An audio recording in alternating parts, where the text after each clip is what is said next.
एक video viral हुआ था जो कि बताया जा रहा था कि सरकारी गाड़ी में एक आदमी अवैध रुपये कर रहा है, उसमें किसी का नाम नहीं था। फिर आपका सामने आने का मकसद क्या है? मैं मुस्तफा अली गंगो से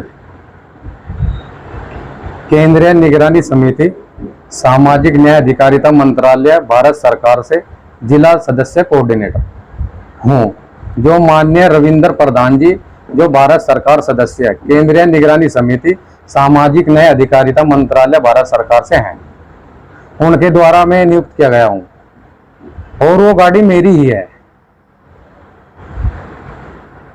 तो गाड़ी आपकी है, लेकिन जो आरोप लग रहे थे उसमें अवैध उगाई के, वो क्या मामला था? एक दिन में शाम के 9:30 10-11 बजे के करीब इधर गांव बुड्ढा खेड़ा पड़ता है, मैं उधर जा रहा था, उधर हमारे रिश्तेदार भी है, तो उधर से एक डंपर आ रहा था, मैं उनके यहाँ जाने लग रहा था।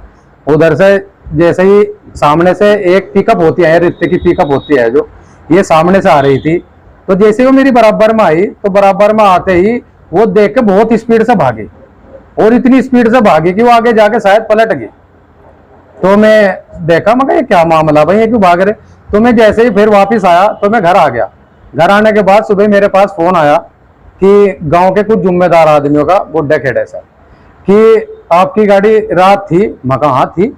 बोले इस तरह हमारे एक डंपर, वो रेते का वो जो है डंपर, वो जा रहा था और उसकी आपकी गाड़ी देख के पलट गई। मैं कहा भाई क्यों पलटी? बोले जी हमें सोचा एसडीएम की गाड़ी है। मैं बोल रहा, मगर फिर तुम क्यों डरे भाई, क्यों डर रहे? तुम गलत हो जी इसलिए डर रहे? मैंने तो नहीं कुछ कहा, मैं कुछ कहता जब तो तुम कहते भी। मैं घर आ गया। यानी कि उस प्लेट को देखने के बाद मैं डर गए। उन्होंने कहा कि हमें ये समझा कि एसडीएम की गाड़ी है और अगर एसडीएम की गाड़ी हो तो हम उसे पलट देते हैं। और मगर क्यों पलटो भाई, मैंने पूछा। बोले जी एसडीएम जब पकड़ लेगी तो 1.5-2 लाख रुपए देने पड़े, तकड़ा खर्चा लगे और पलट जाए तो सीधी करके अपने नफेर उठा के चल दे। मगर भाई तुम्हें गलत काम ना करो, ये बेकार है। इसलिए उन्होंने मैं वहां बुलाया और इसलिए बुलाया कि उसके चोट लग गई। मैं हमदर्दी के नाते वहां पहुंचा। भाई देखो कोई आदमी है गिर गया, चोट लगी, क्यों लगी पता लेना चाहिए। तो वहां देखा मैंने 50 जो सारे के सारे पिकअप चलाते हैं, जिनके डंपर चलते हैं, ये ट्रक चलते हैं, वे सारे इकट्ठे हो रहे और उन्होंने मेरे से बजाय ये पूछने के कि आपने क्या अधिकार है इसका, ये गाड़ी क्यों लगा रखी तुम्हें प्लेट, तुम इस रोड पे क्यों चलोगे?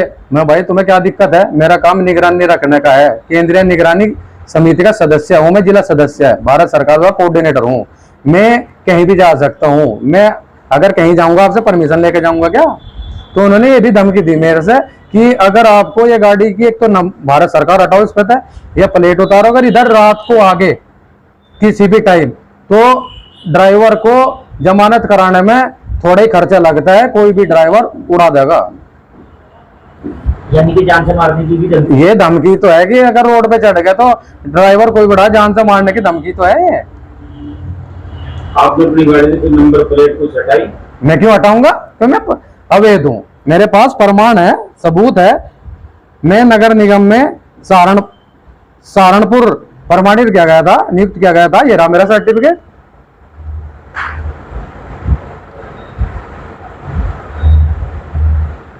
किस तारीख में आप नियुक्त किए गए? तारीख ये 25/2/2024 को नियुक्त किया गया था, नगर निगम सहारनपुर। तो आपका अगला कदम क्या होगा जैसे आपको धमकी दी? मेरा अगला कदम, मेरा जो काम है मैं वो ईमानदारी से करूंगा। मैं पूरे निगरानी समिति का जो सदस्य कोऑर्डिनेटर हूं, जो भी गलत काम होंगे उन्हें देखूंगा, जांचूंगा, जांच के उच्च अधिकारी के पास पहुंचाऊंगा, उनकी रिपोर्ट दूंगा, वो उनका निर्णय जो होगा मैं करेंगे। मेरा काम निगरानी करके रिपोर्ट देना है, मैं वो दूंगा और इसे दूंगा, चाहे वो खनन माफिया हो, कोई भी हो, कोई भी गलत काम है मैं केंद्र सरकार से निर्धारित हो, वैसे ही थोड़ा ही हो। और मेरी निगरानी में जैसे जितने भी जिले के सफाई कर्मचारी हैं, इनकी निगरानी, इनका कोई इनके साथ गलत व्यवहार तो नहीं हो रहा कुछ, उसके बारे में कहीं कोई गलत काम गांव में कहीं भी जो गलत काम होगा मैं उनकी सबकी निगरानी जरूर करूंगा। किसी गरीब मजदूर पे कोई भी दिक्कत परेशानी है वो बताओ, मैं उसकी भी शिकायत ऊपर दूंगा। जैसे आपको धमकी दी है, आपने किसी पुलिस का सहारा लिया? देखो मैंने अभी तक कोई सूचना नहीं दी, रही बात इसकी, जो मुझे धमकी दे रहे, अगर मेरे घर में मेरे परिवार को या मुझे या किसी भी चीज की कोई दिक्कत या परेशानी होती है, उसके जिम्मेदार में लोग हैं जिन्होंने मुझे वहां बुला के धमकी दी। जानते हो? मैं शकल से सबने जानता हूँ हर एक को, लेकिन नाम नहीं जानता मैं उनके।